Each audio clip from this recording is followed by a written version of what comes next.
د حضرت عمر رضی الله تعالی عنه ډیر لوی او بردار ځګر و.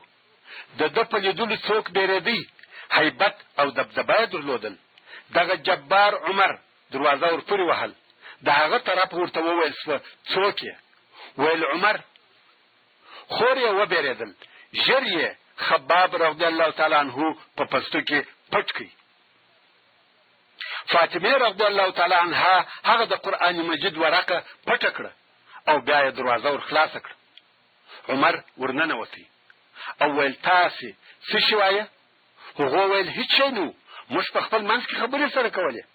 عمر ویل یا ما یو څه واورېدل، آیا دا هغه د محمد خبرې وې؟ سعید رضی الله تعالی عنه وویل یا عمر، که حق بیل ستا د دین څخه په بل دین کې و. عمر پر سعید نارې کړه اصبعته، آیا د دینه اوښتی یې؟ سعید وویل بل اسلمتو، یا بلکې مسلمان شوی یم. عمر هغه خپل اخشی سعید را چپه کړي او وهیه. د عمر خور فاطمه رضی الله تعالی عنها عمر ځینې راپورته کړي او خپل خاوند خلاصوي. عمر خپل خور فاطمه هم پر مخ په چپلاخه یا سپېړه ووهل. د هغې د خولې څخه وینې را ایله سوې. عمر جبار او شدید دی، رحم او شفقت یې هیر دی. خور یې په ژړا سوه او ویل هو، موږ مسلمانان سوي یو، پر الله او د هغه پر رسول مو ایمان راوړی دی. اشهد ان لا اله الا الله واشهد ان محمدا رسول الله. عمر ناامید سو او ویلیدل چې خور یې ژاړي او د خولې څخه یې وینې بهیږي. وشرمېدی او پر خپل عمل پښیمانه سو. په زړه کې رحم او شفقت پیدا سو چې څنګه خپله خور وهي، او دا هم اول وار و چې خور یې ووهل. نو یې په نرمه لهجه ورته ویل هغه ورقه چې تاسې ویل هغه راښکاره کړئ چې زه یې ووایم. خور یې ویل یا یې د ښکاره کوم. عمر ویل قسم په لات او عزا په بد نیت لاس نه وروړم، فقط رایه که چې ویې ګورم او تاوان هم نه ورسوم. خور یې پوه سوه چې عمر نرم سو. نو یې ورته وویل یا عمر، دا کلام الله دی او ته مشرک او نجس یې.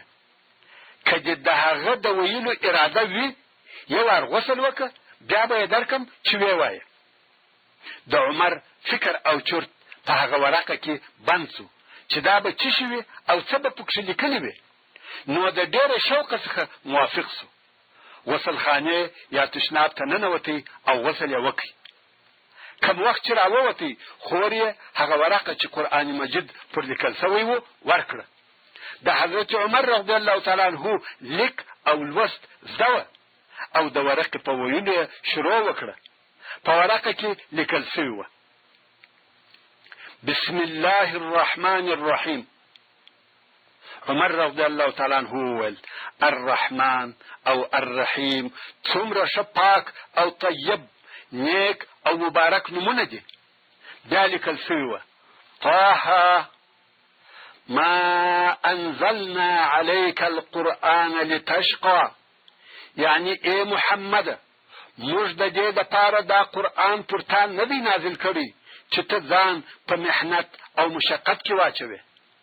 الا تذکرة لمن یخشى، بلکې موږ د هغه چا دپاره پند او نصیحت نازل کړی دی چې د الله جل جلاله څخه بیریږي. تنزیلا ممن خلق الارض والسماوات العلا، نازل سوی دی د هغه چا له طرفه چې پیدا کړي دي ځمکه او لوړ لوړ آسمانونه. الرحمن على العرش استوى، دغه د مځکو او آسمانو خالق، ډېر مهربان، رحمان، پر عرش مستولی او غالب دی. له ما في السماوات وما في الارض وما بينهما وما تحت الثرى، خاص دلره دی، یوازې دی جل جلاله د هغو شیانو مالک دی چې په آسمانو کې دي، او د هغو شیانو مالک دی چې په مځکه کې دي، او د هغو شیانو مالک دی چې د مځکې او آسمانو په منځ کې دي، او د هغو شیانو مالک دی چې تر مځکه لاندې دي. دغه ټول موجودات په پیدا کولو، په ملکیت، په فرمانبرداري کې یوازې د ده جل جلاله دی، بل هیڅوک نه دی ورسره شریک. وَإِن تَجْهَرْ بِالْقَوْلِ فَإِنَّهُ يَعْلَمُ السِّرَّ وَأَخْفَى. او که په خبرو یا ذکر کولو سره جهر په زوروالی کوي، دې ته ضرورت نشته، ځکه چې بېشکه دغه الله خبر او عالم دی په پټه خبره او تر هغې هم په پټه چې د زړه حال دی. الله عز وجل ته په زوره خبرې، کرارې خبرې، پټ د زړه حال ټول یو شی دی، په ټولو حالاتو عالم او خبر دی. الله لا اله الا هو له الاسماء الحسنى. الله نسته بل معبود برحق مگر یوازې هم دی حقیقي معبود دی، خاص دلره دي ښه نومونه او صفتونه. دغه د سورة طه آیاتونه وایي تر څو دې آیات شریف ته راورسېدی چې الله جل جلاله فرمایي: انني انا الله لا اله الا انا فاعبدني واقم الصلاة لذکری. بېشکه چې زه الله یم، بې له ما څخه بل هیڅوک د عبادت وړ او لایق نشته، نو زما عبادت کوه او زما د یادولو دپاره لمونځ ادا کوه. ان الساعة آتیة اکاد اخفیها. بېشکه چې قیامت راتلونکی دی، زه اراده لرم چې د هغه د راتګ وخت پټ او مخفي وساتم. لتجزا كل نفس بما تسعى. د پاره د دې چې هر چاته د هغو عملو جزا ورکړل شي چې دوی یې کوي.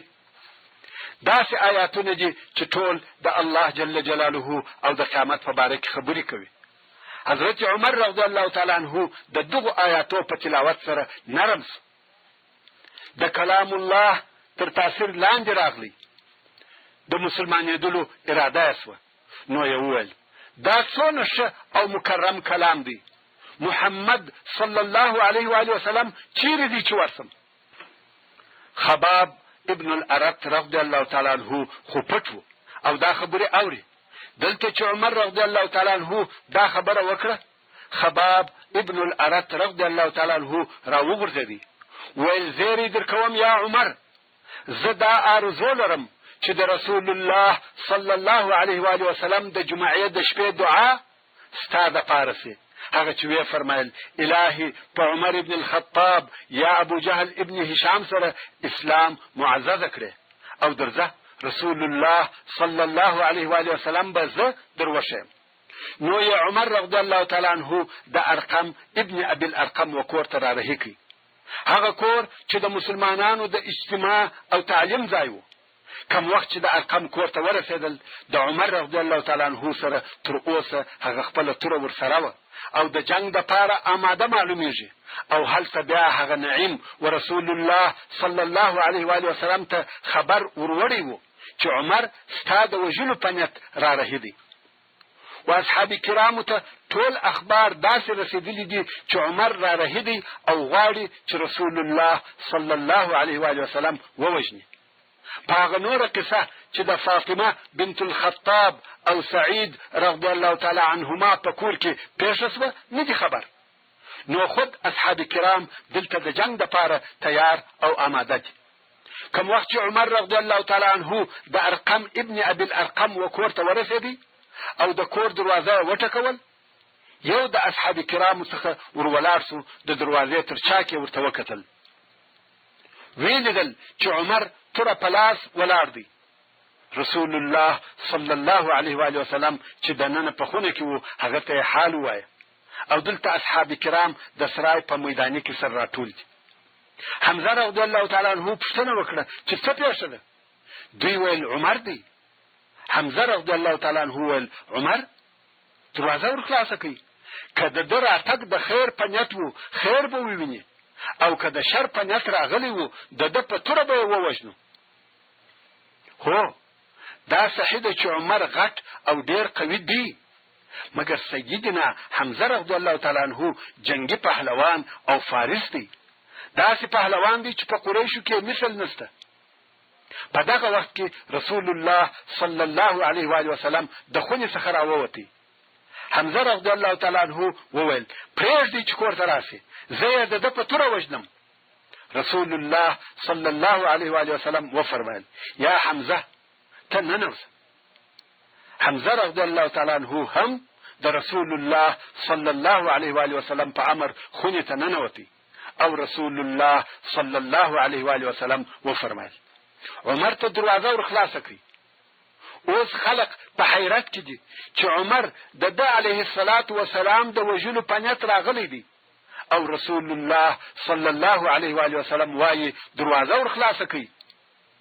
حال دا چې د رسول الله صلی الله علیه و وسلم سره کم ساتونکی هم نشته او حمزه چې په مسلمانانو کې قوي او پهلوان دی هغه ته هم وویل ته خونې ته ننوځه.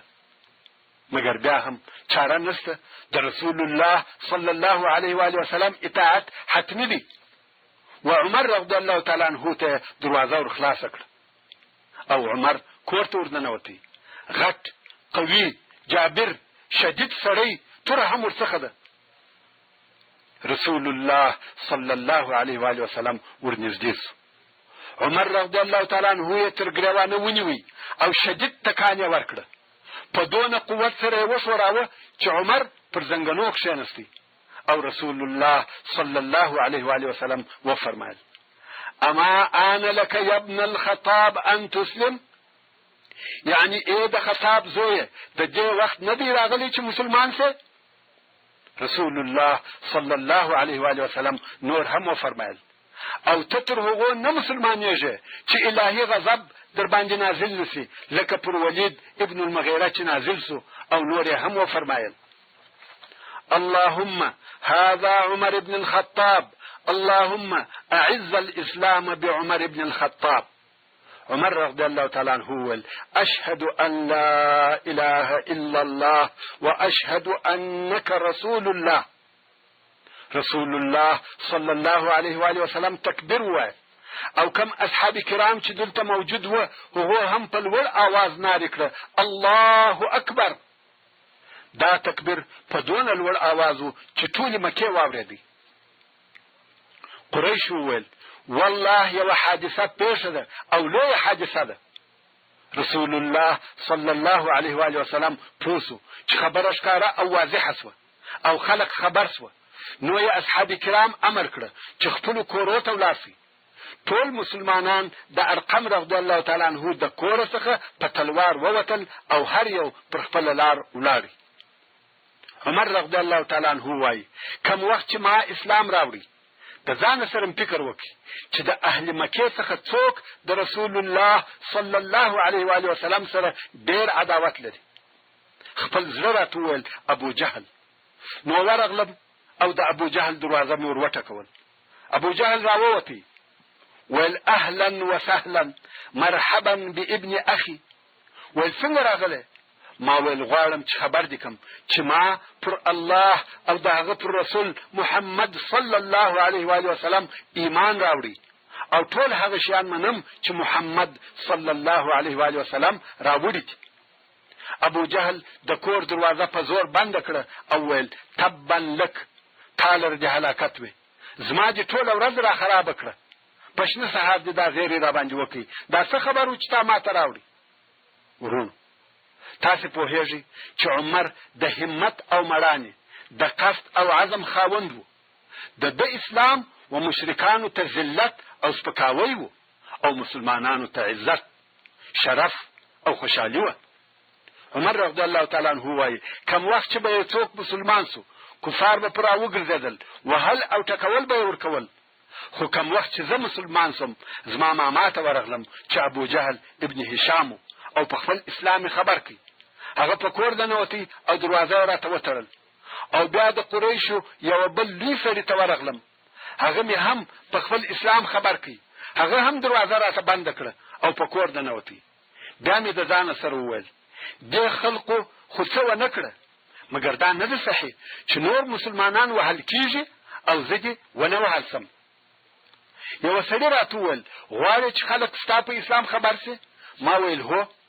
سړي ویل کم وخت چې خلق په حجر کې کښېنستل، ته ورسه د جمیل ابن معمر وسنګ ته کښېنه او په قرار سره ورته ووایه چې زه مسلمان شوم. بس په دغه ورځ ټوله مکه در خبروي. عمر رضی الله تعالی عنه غواړي چې د اسلام خبر ژر نشر سي او ټول قریش به خبر سي. نو عمر رضی الله تعالی عنه د جمیل پر طرف ورهیس. د دغه قصې روایت عبد الله ابن عمر رضی الله تعالی عنهما کوي او وايي زه په خپل پلار پسې وم چې پلار مې و جمیل ابن معمر ته ورغلی. جمیل د کعبه شریف سره ناست و. عمر رضی الله تعالی عنه ورسره کښېنستی او ورته ویل یا جمیل آیا ته نه خبر؟ هغه ویل په څه شي؟ ویل ته نه خبر چې زه وایم اشهد ان لا اله الا الله وان محمدا رسول الله. عبد الله ابن عمر رضی الله تعالی عنهما وايي والله زما پلار ته هیڅ جواب ورنکړي او نه پوښتنه ځنې وکړه چې کله یا څنګه، بس ولاړ سو او نارې کړه یا معشر القریش عمر دین پرېښاوه. عمر رضی الله تعالی عنه تر شا په پسې دی او وايي دی درواغ وايي بلکې زه مسلمان سوم. اشهد ان لا اله الا الله واشهد ان محمدا رسول الله. عمر رضی الله تعالی عنه خپل اسلام د ټول قریشو په حضور ښکارا کړ. قریشو د هغه خپل عادت سره سم چې هر څوک به مسلمان سو دوی به واه. د حضرت عمر رضی الله تعالی عنه په وهلو شروع وکړ. دوی دی وهي او دوی وهي. دی وهلو د ماپښین څخه تر ماښامه دوام درلودی. خو په آخر کې عمر رضی الله تعالی عنه ستړی سو. قریش ډیر دي، ځینې ځان هوسا کوي او ځینې وهل کوي، خو عمر رضی الله تعالی عنه یوازې دی او پر لپسې وهل کوي. قریش یو نه دی. پر عمر رضی الله تعالی عنه له هر طرفه وارونه کیږي او وهل کیږي. عمر رضی الله تعالی عنه پوسو چې نور نسم جنگیدلی. نو یې په دوی کې وکتل هغه د دوی شریف او معتبره چې عتبه ابن ربیعه هغه ونیوي او په ځکه غزار کړی او د هغه پر ځګر کښېنستی. نور قریش دی وهي، خو دی د عتبه پر ځګر ناست دی او دوی ګوتې د هغه پر سترګو ورموږي او ورته وایي دغه خلق راڅخه لرې کوي او که دې سترګې در وچاودم. عتبه نارې کړې ځینې لرې سي پرېږدي والله ړندوي مې. قریش هم لرې سوه. عمر رضی الله تعالی عنه یې پرېښاوه. ده هم عتبه ایله کړي. قریشو بیا حمله پر وکړه. عمر رضی الله تعالی عنه بیا عتبه ونیوي. عتبه بیا نارې کړې. دوی دغه د ونیسه ایلکه په حال کې وه طوعاس ابن وائل د عمرو ابن العاص رضی الله تعالی عنه پلار، یا په بل روایت کې ابو جهل چې د قریشو د لوی مشرانو څخه راغلی. ویل څه قصه ده؟ حال ورته وویل سو. هغه پوهېدی چې عمر شدید او د عزم خاوند دی او که دا مسئله نوره هم اوږده سي په خپله د قریشو په منځ کې فتنه جوړیږي. نو ویل یو سړي د خپل ځان دپاره یو دین